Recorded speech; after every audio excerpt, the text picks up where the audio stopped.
I would say, okay, I'm gonna make money. So then I will go down that route, trying to make as much money as I can. The quicker the better. So then I ended up having money, but still not being content.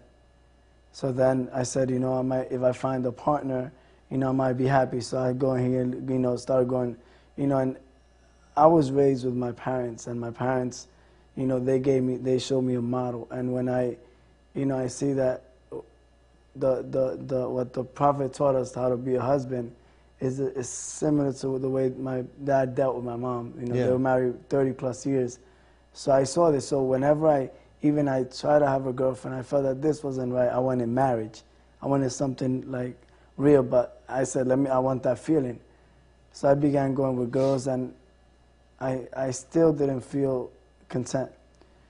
Then I said, then no peace and happiness. No peace and happiness. No, always saying, okay, then let me just be loyal with my friends and have fun, play basketball, hang out in the streets after basketball, let's go, like drink some 40s and so on. And still, at the end of the day, wasn't happy. Dead end every time? There was always a limit. The happiness is like an illusion. Yeah. Like chasing a mirage. Yeah, it's chasing a mirage, exactly. So then I began to, being in this group, some members will do things and still represent or carry like the uniform of the whole organization. Then they end up giving us a bad name. So all of a sudden I'm coming out of my house and the cops come and snatch me up, put me in the car, come with us. I'm like, what did I do? I just woke up. Oh, you robbed this house. I said, I just woke up. So they did it, you didn't do it, yeah, so but you're getting pinned because of what your friends, because you're hanging with them, you're associated, you're affiliated with these bad elements, and now it's coming back on you. So sometimes, there will be, robbery will take place, sometimes just for fun, okay, let's say somebody, we want to take something from someone, we do it. But whenever that was done, I always felt guilty. I always felt like, if I take this person's money, that could be for their family, that could be for their kids. So I always felt guilty, And then I began asking myself, what is going to happen today? Am I going to die today? Am I going to go to jail today? Is my mother going to get hurt as she's walking with me just because I got a label, and others are misrepresenting this group? And then it became like a majority, and then the people that I trusted, that I look up to, they ended up,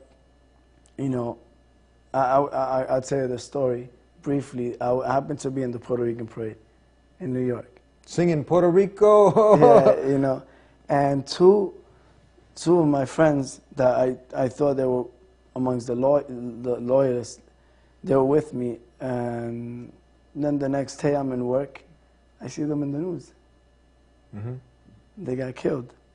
Dead. They got killed. They're not walking Earth anymore. They got killed. Finish. Why? Wow. By who? From the same circle. The same gang. Some of the people that I trusted. The same family. Yeah. The supposed family. Mm-hmm. So one of them, the interesting thing is that before that happened, remember I said there was a friend that was living in the street, and I told my mom to please let him stay in my house.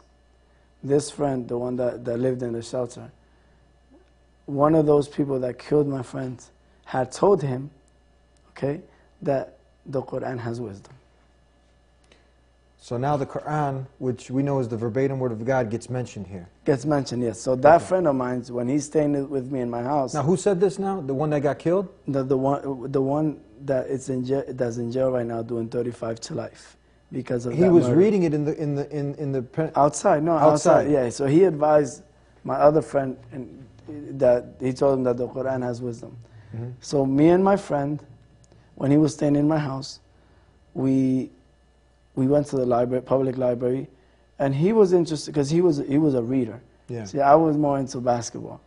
And we got like 5 books out. And then finally, in New Jersey, we reached our limit.